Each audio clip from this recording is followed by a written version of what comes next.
அனைவருக்கும் அன்பு வணக்கம் நண்பர்களை. இன்றைக்கு லவ் வெர்ஷன் 3.0 விறுவிறுப்பான கட்டத்தை நெருங்கி கொண்டிருக்கின்றோம். கிளைமேக்ஸ் விரைவிலேயே வரப்போகின்றது. இன்னைக்கு நாம பார்க்க போகின்ற காட்சி நடக்கின்ற இடம் நம்ம அந்த பிரீத்தி நித்யா கிருஷ்ணா இவங்கெல்லாம் ஒர்க் பண்ணுறாங்களே அந்த ஆஃபீஸு. பட் அதில் வேற ஒரு இடம். அந்த மேனேஜர்னு ஒருத்தர் இருக்கார், ப்ராஜெக்ட் மேனேஜர் எது ஒன்றா வச்சுக்கோங்க, அவருடைய கேபின். இதில் நம்ம வழக்கம் போல் துரை, நித்யா, பிரீத்தி அவங்களெல்லாம் பார்க்க போகிறோம். அந்த கேபினில் இருக்க மேனேஜர் பேர் முகுந்த். அவர் ஓப்பனிங் சீனில் என்ன பண்ணுறாரு, ஃபோனை எடுத்து பிரீத்தி கொஞ்சம் வர முடியுமா அப்படின்ட்டு ஃபோனை வச்சிடுறாரு. ஒரு 2 நிமிஷத்தில் பிரீத்தி அந்த கேபினுக்குள்ளே நுழைகிறா. நாம் இப்போ அந்த சீனுக்குள்ளே நுழைகிறோம். Good morning Mukund. Good morning Preethi. வா வா வா. முகுந்த், அந்த 2 பேர் பேப்பரை போடுறான்னு சொல்லிட்டு இருந்தேன் இல்லையா, அதில் ஒத்தனை கன்வின்ஸ் பண்ணிட்டேன். இன்னும் ஒத்தன் தான் கன்வின்ஸ் ஆகலை. பட் நோ ப்ராப்ளம் முகுந்த், அவன் பேப்பரை போட்டால் கூட வி கேன் மேனேஜ். ஏன்னா எப்படியும் அந்த 1 மாதம் நோட்டீஸ் பீரியட் இருக்குது. பட் அதுக்குள்ளே இன்னொரு ப்ராஜெக்ட் முடியறது. ஸோ அதுலேருந்து யாரையாவது நம்ம இங்கே மேனேஜ் பண்ணிக்கலாம். அதுக்கப்புறம் கிளைண்ட் நிறுத்து பிரீத்தி, இனிமே உனக்கு இந்த பிரச்சனை எல்லாம் கிடையாது. அதுக்காக தான் கூப்பிட்டேன். என்ன விஷயம் முகுந்த்? முதல்ல கங்க்ராச்சுலேஷன்ஸ் பிரீத்தி. ஓ, தேங்க்யூ முகுந்த். அப்புறம் வேற யார் யாருக்கெல்லாம் ப்ரமோஷன் வந்திருக்கு நம்ம டீமில்? ஏய், இது இல்லை, ப்ரமோஷன் மாதிரி தான், ஆனால் அது வேற. என்ன சொல்கிறீங்க முகுந்த்? பிரீத்தி, எல்லாருமே ஆசைப்பட்டுட்டு இருந்த ஒரு விஷயம் இன்னைக்கு உனக்கு கிடைச்சிருக்கு. எஸ், நம்ம கம்பெனி சார்பாக ஆஸ்திரேலியாவுக்கு ஒன்று அனுப்புகிறோம். அங்கே ஒன்று ப்ராஜெக்ட் ஹெட்டாக போடுறோம் 2 இயர்ஸ். அதுக்கப்புறம் நீ விரும்பினா அங்கேயே கண்டினியூ ஆகலாம், or else you can come back.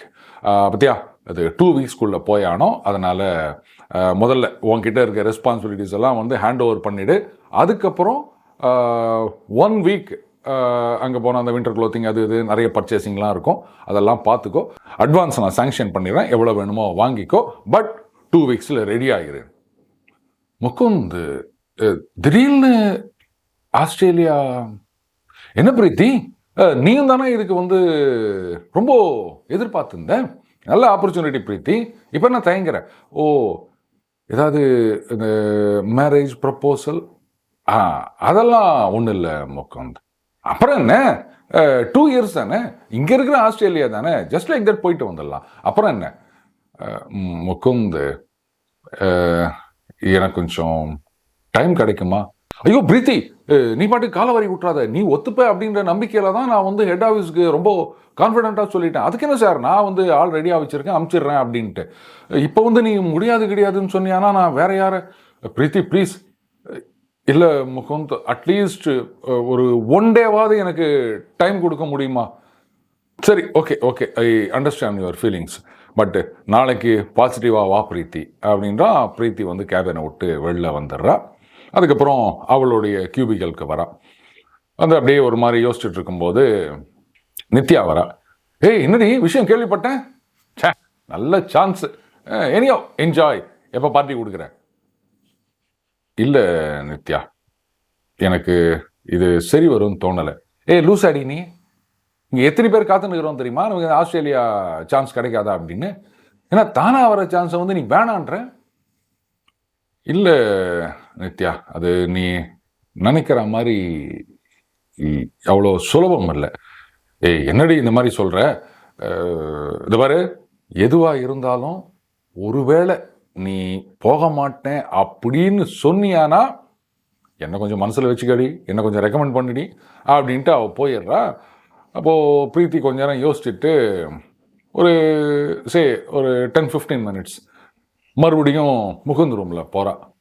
வா பிரீத்தி, என்ன முடிவு பண்ணிட்டியா? பாசிட்டிவ் தானே? ஏன்னா நீ இவ்வளோ சீக்கிரமாக திரும்பி வரும்போது ஓகே, அதை ஒத்துப்பேன் தான் நம்புகிறேன். கலாச்சாராது பிரீத்தி. இல்லை Mukund, sorry, I cannot take this offer. Preethi, நான் உன்னை நம்பி தான் வாக்கு கொடுத்துட்டேன். ஒன்றும் பயப்பட வேணாம் Mukund. I have an alternative. யாரு? கிருஷ்ணா. அவன் இல்லை, அவனும் ஆன்சைட் போனோம் அப்படின்னு ரொம்ப ஆசைப்பட்டு இருந்தான். எனக்கு தெரியும், அவன் வெளில சொல்லலையே தவிர. பட் என்கிட்ட தனியாக பேசும்போது அவன் சொல்லியிருக்கான். அண்டு அவனும் சிங்கிள் தான், அதனால் எந்த பிரச்சனையும் இருக்காதுன்னு நினைக்கிறேன். முகுந்த், நீங்கள் பேசாமல் கிருஷ்ணாவுக்கு இந்த ஆஃபரை கொடுத்துருங்க. இனியோ தேங்க்ஸ் பிரீத்தி, அட்லீஸ்ட் நீ வேணான்னு ரெஃப்யூஸ் பண்ணுறதோடு இல்லாமல் ஒரு சாய்ஸும் எனக்கு கொடுத்த பற்றியா. நான் இமிடியேட்டாக கிருஷ்ணா கிட்டே பேசுகிறேன். இப்போது பிரீத்தி அவள் கியூபிஎலுக்கு வந்து உக்காந்துடுறான். இப்போ கொஞ்சம் ரிலாக்ஸ்டாக இருக்கா. கொஞ்சம் நேரம் கழிச்சு துரை வரா. என்னம்மா இப்படி பண்ணிட்டீங்களாம்மா? என்ன துரை, உனக்கு வந்துருச்சா? ஆமா, எனக்கெல்லாம் தான் சான்ஸ் கிடச்சா போவேன், ஆனால் எனக்கெல்லாம் யாரும் கொடுக்க மாட்டாங்க. ஏம்மா, அந்த நாட்டிலலாம் பியூனே இருக்க மாட்டாங்களா? அப்படி இல்லை துரை, அங்கெல்லாம் வந்து அவங்கவுங்க வேலையை அவங்களே செஞ்சுக்கணும். ஆமாம், பணக்கார நாட்டிலலாம் அவங்கவுங்க வேலையை அவங்களே செஞ்சுப்பாங்க, நாம் மட்டும் உணுத்துறை வச்சு செய்யணுமா? ஐயோ துரை, உன் கேள்விகள்லாம் என்னால் பதில் சொல்ல முடியாது. ஆனால் இருக்கட்டும் துரை, இங்கே இல்லாத என்ன அங்கே இருக்கு சொல்லி, இப்போ தான் எல்லாமே கிடைக்குது இல்லை, அதோ நம்ம சொந்த ஊர்லேயே இருக்கலாமே அப்படின்னு. ஏம்மா, நீங்கள் இந்த ஊரில் இருக்கணும் அப்படின்னு வேணான்னு சொன்னீங்களா? இல்லை அப்படி இல்லை துரை, கிருஷ்ணா ரொம்ப ஆசைப்பட்டு தான் எனக்கு தெரியும். அதனால தான் வந்து சரி ரைட்டு, அவன் ஆம்பளை வேற இல்லையா, அதனால் அவன் போகலாமே. என்னம்மா இப்படிலாம் பேசுகிறீங்க, இந்த காலத்தில் ஆம்பளை என்ன பொம்பளை என்ன? அப்படி இல்லை துரை, அவன் ரொம்ப ஆசைப்பட்டு தான் சரி ரைட்டு அவன் போட்டோமே அப்படின்ட்டு. எனக்கு இப்போ கொஞ்சம் பிரச்சனை இருக்குது துரை, எங்கள் அம்மாவுக்கு வேறு கொஞ்சம் உடம்பு முடியலையா, அதனால் என்னால் டக்குன்னு போக முடியாது. அதனால தான் நான் வந்து கிருஷ்ணாவுக்கு அந்த ஆஃபர் கொடுத்துருங்கன்னு சொன்னேன். அது வேற ஒன்றும் இல்லை. சரி சரி தெரியுதுமா அப்படின்ட்டு துரை போயிடுவான். கொஞ்ச நேரத்தில் கிருஷ்ணா வரான். வந்துட்டு இப்படியே பிரீத்தியோட கியூபிக்கல் முன்னாடி வந்து நின்று அவளை கொஞ்ச நேரம் பார்க்குறான். பார்த்துட்டு மறுபடியும் எங்கேயோ வெளியில் போயிடுறான். போன உடனே ஒரு 10 நிமிஷம் கழிச்சு மறுபடியும் துரை வரான். அந்த உடனே நான் பிரீத்திமா இப்படி ஆகிப்போச்சு. என்ன துரை? இல்லை கிருஷ்ணா சார் வானான்னு சொல்லிட்டாரு. என்ன சொல்கிற நீ? ஆமாம்மா ஆமாம், நீங்கள் சொன்னீங்கல்ல, அதே மாதிரி அவரும் போயிட்டு என்னால் போக முடியாது, நீங்கள் வேறு யாருக்காவது குத்துருங்கன்னு சொல்லிட்டாரு இப்படின்னு சொல்லிகிட்டே இருக்கும்போது நித்யா வரா. பிரீத்தி பிரீத்தி இதை பாரு, நான் உங்ககிட்ட அவ்வளோ தூரம் சொல்லியும் நீ வந்து கிருஷ்ணாவை சஜஸ்ட் பண்ணியாமல், நான் தான் உங்ககிட்ட ஏற்கனவே கேட்டேன்ல என்ன சஜஸ்ட் பண்ணுன்னு. இல்லை நித்யா, அதாவது நாம் போகக்கூடாதுன்னு இல்லை, அவன் ரொம்ப ஆசைப்பட்டான்றதுக்காக சொன்னேன். இந்த மாதிரி பிரீத்தி, இது கிருஷ்ணா வந்து வேணான்ட்டு தான் சொல்லிட்டு வந்திருக்கான். அங்கே மேனேஜர் வந்து பயங்கர கடுப்பில் இருக்காரு. என்ன இப்படி ஆள் மாற்றி ஆள் போக மாட்டேன்னு சொன்னால் நான் என்ன பண்ணுறது அப்படின்னு புலம்பிட்டு இருக்காரு. பிரீத்தி பிரீத்தி ப்ளீஸ், நீ போயிட்டு முகுந்த் கிட்ட என் பேரை நீ சஜஸ்ட் பண்ண. சரி, நாம் 2 பேருமே ஒரே லெவலில் தானே இருக்கோம், அதனால் யார் ஒன்றா போகலாம், ஒன்றும் பிரச்சனை கிடையாது. அண்டு நீ சொன்னால் அவர் கேட்பார். நித்யா, சரி உன் பேரை சஜஸ்ட் பண்ணுறதுல எனக்கு எந்த அப்ஜெக்ஷனும் கிடையாது. In fact I will be too happy to suggest. ஏய், இப்போ தானடி ஒரு 6 மாதமாக you started living together with Ramesh, இப்போ திடீர்னு நீ போகிறேன்னு சொல்கிற? அடிப்போடி, நான் தான் அன்றைக்கே சொன்னேன்ல, இந்த மாதிரி லைஃபாக இருக்கட்டும் இல்லை ஜாபாக இருக்கட்டும், பெட்டர் ஆப்பர்ச்சுனிட்டி வரும்போது அப்படி ஸ்விட்ச் ஓவர் பண்ணிக்கிட்டே இருக்கணும் சொன்னா இல்லையா? அதுக்காக பாரு, ரமேஷ் வந்து உன் மேலே எவ்வளோ அஃபெக்ஷனாக இருக்கான்னு தெரியுமா? ஸோ வாட், இந்த பாரு, ஒரு கம்பெனியில் வேலைக்கு சேரும்போது இந்த பாண்டெல்லாம் எழுதி கொடுப்போம் தெரியுமா, இத்தனை வருஷம் நாங்கள் வேலை செய்கிறோம் அப்படின்னு. சம்டைம்ஸ் ஒரு பெட்டர் ஆப்பர்ச்சுனிட்டி வந்ததுன்னா அந்த பாண்டுக்கு எவ்வளோ பைசாவோ அதை அப்படியே தூக்கி போட்டுட்டு பாண்டை கேன்சல் பண்ணிவிட்டு டகால்னு ஓடி போகிறோம்ல, அந்த மாதிரி தான். ஏன்னா இவனோட லிவிங் டுகெதர் அப்படின்னா என்ன, ஒரு அக்ரிமெண்ட்லையா சைன் பண்ணோம்? அப்படியே சைன் பண்ணியிருந்தாலும் என்ன பணம் வேணுமோ தூக்கி போட்டால் முடிஞ்சு போயிடுது. இதை பாரு, ரொம்பலாம் அவனுக்காக ஃபீல் பண்ணாத. அந்த கவிதை எழுதி வச்சுருந்தான்ல, அதனுடைய சாஃப்ட் காப்பி எப்படியும் வச்சுருப்பான். இப்போ நான் போனேன்னா மறுபடியும் அடுத்த வேலண்டைன்ஸ் டே அன்றைக்கி அப்படியே ஒரு 4-5 பிரிண்ட் போட்டு ஒன்று 4-5 பேர் கொடுக்க போகிறான். அடிப்போடி, சம்பளம் கொடுக்குற கம்பெனிக்கே யாரும் இங்கே லாயலாக இருக்கிறது இல்லை, சும்மா கூட இருக்கவங்ககிட்ட லாயலாக இருக்க முடியும். இதுதான் ப்ராக்டிக்கலைஸு. ரைட், இதுதான் நண்பர்களே இன்றைக்கு பெரிய பிரச்சனையாக இருக்கின்றது. இப்போ வந்து இந்த புதிய சட்டங்கள்லாம் கொண்டு வராங்க. இந்த லிவிங் டுகெதர் அப்படின்னா இதை ரெஜிஸ்டர் பண்ணணும் அப்படின்லாம் கட்டுப்பாடுகள் கொண்டு வரும்போது எதற்காக இந்த கட்டுப்பாடு அப்படின்னு கேட்குறாங்க ஒரு சிலர். இட்டாலியில் அதே மாதிரி இன்னும் சில ஐரோப்பிய நாடுகளில் இந்த முறை இருக்கின்றது. நீங்கள் கல்யாணம் பண்ணிக்காமல் போங்க, லிவிங் டுகெதர் அப்படின்னு சொன்னால் அதை வந்து முறைப்படி கல்யாணம் ரெஜிஸ்டர் பண்ணுற மாதிரியே நீங்கள் ரெஜிஸ்டர் பண்ணணும். அதுக்கப்புறம் அந்த லிவிங் டுகெதரில் இருக்கவங்க குழந்தை பெற்றுக்கணும் அப்படின்னு நினச்சா அதுக்குன்னு சில ப்ரொசீஜர்கள்லாம் இருக்கின்றது. சரி, லிவிங் டுகெதர் அப்படின்றது ஒவ்வொருத்தருடைய சௌகரியங்க, இதெல்லாம் வந்து அரசாங்கம் கட்டுப்படுத்தக்கூடாது அப்படின்னு நினச்சிங்கன்னா அதுக்கப்புறம் லிவிங் டுகெதரில் இருந்துட்டு ஐயோ இவன் கல்யாணம் பண்ணிக்கிறேன்னு ஏமாற்றிட்டான் அப்படின்னு சொல்லிட்டு போய் கம்ப்ளைண்ட் கொடுக்குறத எப்படி ஏற்றுக்க முடியும்? லிவிங் டுகெதர் அப்படின்னாலே எப்போ வேணா பிரிஞ்சு போகலாம் அப்படின்ற ஒரு சுதந்திரத்தோடு இருக்கக்கூடிய ஒரு கட்டமைப்புன்னு சொல்லாமா? ஏன்னா அந்த செட்டப்னு சொன்னால் வேற மாதிரி ஆகிடும்.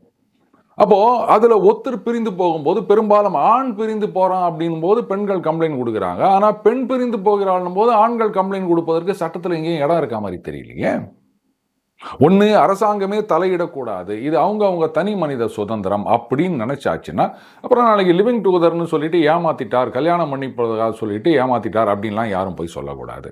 இல்லை நீங்கள் அந்த மாதிரி சொல்லணும்னு நினச்சிங்கன்னா அதுக்காக தான் சட்டப்படி ஒரு பாதுகாப்பு கொடுக்குறாங்க. லிவிங் டுகெதர் அப்படின்னா நாளைக்கு வந்து அவன் ஏமாத்திட்டு போயிடக்கூடாது. பொதுவாக சமூகத்தில் வந்து ஆண்களை ஏமாத்துக்காரங்க, பொம்பளை பொறுக்கிங்க இப்படி தான் சொல்லிட்டு இருக்காங்க. சரி, ரைட்டு. அப்போ அந்த ஆண்களை பாதிக்கக்கூடிய விஷயம் தானே இது. இன்றைக்கி லிவிங் டுகெதர்னு 2 வருஷம் 3 வருஷம் கூட இருந்து போட்டு அதுக்கப்புறம் நாளைக்கு வந்து உனக்கு வேற எங்கேயோ ட்ரான்ஸ்ஃபர் கட்சிச்சு இல்லை வேற நல்ல பொண்ணு கட்சிச்சு அப்படின்னா அந்த பையன் ஓடிடக்கூடாது அப்படின்றதுக்காக சில கட்டுப்பாடுகள் விதிக்கும் போது நாங்கள் அதெல்லாம் ஏற்றுக்க மாட்டோம் அப்படின்னு சொல்றது எந்த விதத்தில் நியாயமாக இருக்க முடியும் சொல்லுங்க? இன்னைக்கு இந்த லிவிங் டுகெதர் அப்படின்றது இங்கே ரொம்ப பரவலாகி கொண்டு வருகின்றது. வழக்கம் போல் அந்த மேலை நாட்டிலிருந்து அந்த குப்பைகள் கழிவுகள் எல்லாம் நாம் இங்கே இம்போர்ட் பண்ணி அதை தலையில் தூக்கி வச்சுன்னு கொண்டாடினுக்கிறோம். எப்படி சார் சொல்கிறீங்கன்றீங்களா? ரைட். இப்போ வர கார்லலாம் பார்த்தீங்கன்னா சன் ரூஃப் அப்படின்னு வச்சுருக்காங்க. அந்த பட்டனை தட்டினா அந்த ரூஃப் திறக்குமா, சில இடத்துலலாம் வாய்ஸ் ஆக்டிவேட்டட் சன் ரூஃப் அப்படின்னு சொல்கிறாங்க.